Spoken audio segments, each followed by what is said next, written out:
part one of a two-part video. So we're back in the box room, but I'm not here to talk about squirrels or wildlife. I want to just briefly touch upon the rifle that you see behind me, which is the FX DRS. It's in a 2.2 caliber, sub 12 foot-pound. And a situation that I kind of find myself in with having to swap over from a glass to a digital, something I was kind of reluctant to do. The second part of the video, hopefully will be coming in around about a week after, will be me out there with the new digital scope on that rifle, stalking, hopefully getting a pigeon, and I will then cook that out in the field. Quite optimistic, few things that's against me there. So I've got nature actually allowing me to get a pigeon. The land that we shoot on, we don't really use decoys, we tend to stalk, just because one of the permissions that we're on, the land's that big. We've studied fields for a week, yet pigeons go in there.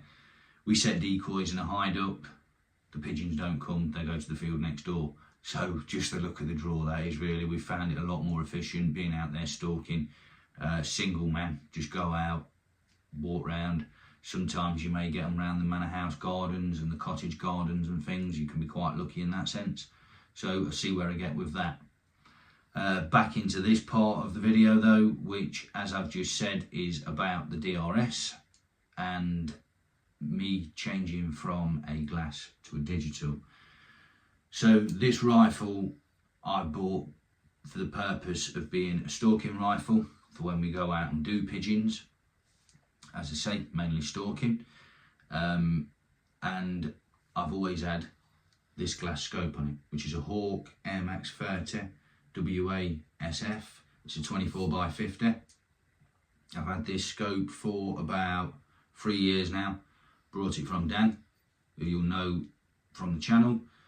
Like anything from Hawke, cracking bit of kit, clarity's spot on. It's an older model, but with glass, they last a lifetime. You look after them and yeah, they'll always be there. So you've got that on a rifle, that's it, it's good to go. That's all you got to do, it's good to go. You go up, your eye relief's always the same. You know exactly where you're going to be with your cheek on your rifle, your positioning, comfortable. That's why I didn't want to put an add-on. So I could have put a Pod 007, Eagle Vision, Tacticam, anything on the back of there, but then that's moving my eye relief. Yeah, just not comfortable for me. Why stalking? I mean, don't get me wrong, I've got a Pod 007, good little bit of kit. Don't really use it much because I've got the Hick, as some of you know. Another thing, I could have put the Hick Micro Outpax T50 onto that rifle, but it never was going to happen. It's never even been a question, for the reason being, I'm a big fan of Hick Micro, but them scopes weigh about as much as a blue house brick, and I don't really want to be putting that onto a rifle that fully gassed up with a full magazine, and the Donny FL Fat Boy silencer is coming in at roughly just over 2.5 kilos. So after talking to my good mate Dan and saying, what shall I get, what shall I get, he told me to get a certain digital scope, which I knew he would because of the talk of the town at the minute. But needing a second opinion, which is me, I rang up a really good friend of mine who I consider to be an airgun legend. He might not appreciate that accolade, but yeah, to me, he and a few other people, he's achieved good things in the airgunning world.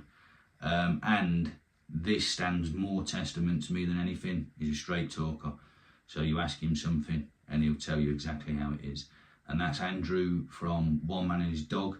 So if you go over to Instagram and check out his page, One Man and His Dog, some of his content on there, cracking stuff. He's a proper outdoors woodsman. He knows his stuff, you know what I mean, knows his craft. And his dog Bramble as well. I think she's also got an account, so give her a quick follow. She's an up and coming little squirrel hunter. They both told me to get the DNT Zulus 5x20. I didn't go for the laser rangefinder version purely because I've usually got my rangefinder around my neck, and I did think, will the LRF actually add weight? Which of course it will, but looking back on it now, I don't think it would have added much weight. The weight of this scope and the length of it compared to the Hawke already, without even putting them on scales, which I'm going to do for you guys. You can see the difference there.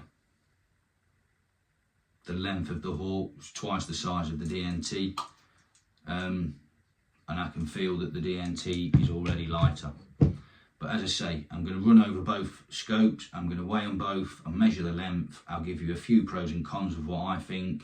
This is not a sponsored video, nothing here has been given to me. It's all been purchased from my own cash, out of necessity more than anything. So what I will be doing is not a review, it's more a comparison for my benefit that I'd like to share with you guys.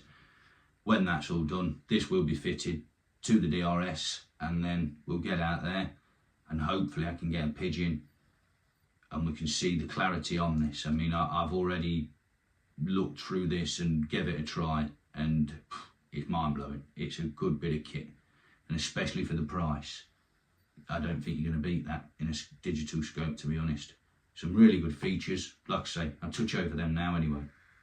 So we're still in the box room. We're not in Betty Crocker's kitchen. We're not about to start measuring out cake mix. These are the only scales I've got. I use them for my dog's kibble, but we're just going to drop the scopes in and see what weights we've got. So if I turn them on, as you can see, they are in grams, calibrated. So I'll drop the hawke in first, Air Max 30, see what that comes in at. That's coming in at 892. I'll just do it a few times so it's fair. Again, 892 grams, so nearly a kilogram. That would have made the DRS 3.5 kilo or just over with this scope on. 892, so pretty confident that that weighs 892 grams after 3 tries. Then we'll take the DNT Zulus 5x20. Now this has got the 20 MOA rail on. There's a battery inside there, and I've also put the rubber eye relief on, which is how you would actually use it out in the field. So that was coming in 557, just over half the weight of the glass. 558, slight discrepancy of a gram. 558. So as I say, that is about half the weight of the hawke, and to be honest, half the length. So if I just pull that round, you'll be able to see it.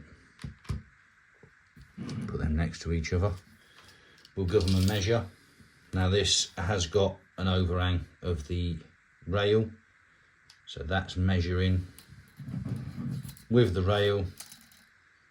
You're looking at 220 centimeters, 220 millimeters, sorry, 22 centimeters. And if we measure the hawke, that's coming in at 385 mil, which is 38.5 centimeters. So that's just over half the length of that scope.